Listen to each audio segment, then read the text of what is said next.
I-share ko sa inyo mga kayaman kung ano yung tinatabi ko sa aking higaan kapag ako ay matutulog na. Isa tong amethyst crystal tower. Ayan. Dati nung wala pa ako nito, yung bracelet sinusuot ko. Nauhubad siya. So naisip ko na bumili ako ng ganitong crystal para may lagay ko siya sa gilid ng aking tulugan. Magandang amethyst kasi nga iwas anxiety, iwas stress, nababalance niya yung mood ko. Basta maganda. Magaan yung pakiramdam ko kapag meron akong tawag dito, kristal na amethyst sa tabi ng aking tulugan. Marami akong kristal na nabili. So, ito yung tinatabi ko sa pagtulog ko. Ganito yung ginagawa ko. So, ito yung higaan ko. Nilalagay ko lang siya rito. Hindi naman siya totally sa ilalim ng, ng unan. Dito ko lang siya nilalagay. Kasi ito lang yung higaan ko.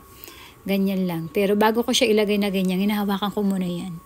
Tapos parang kinakausap ko muna siya na pasarapin yung tulog ko, maging maayos. At syempre, maging maganda rin yung mood ko para pagising ko. Maganda rin ang morning ko. So ganito lang itsura niyan. Ganda na ito. Ang lamig niya Ayan, dyan lang siya. Tapos, tutulog na ako niyan. Pagising ko ng umaga, andyan pa rin siya, nakaganyan pa rin siya. Tapos, i-cleanse ko lang siya. Paano ko siya i-cleanse? Yung iba, nagki-cleanse niyan.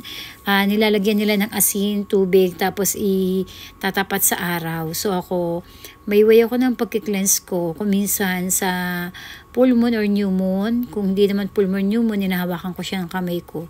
Lahat ng crystal ko. Tapos, parang nagko-command ako sa kanya. Kagaya nito.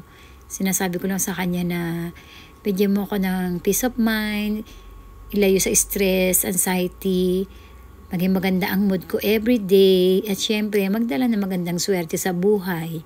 Ganun lang kasi nagdadala rin to ng swerte. Sabayan nyo ng citrine, tapos clear quartz, maganda rin. Meron din akong ganun. So, ayan, magandang gabi mga kayaman, tutulog na ako.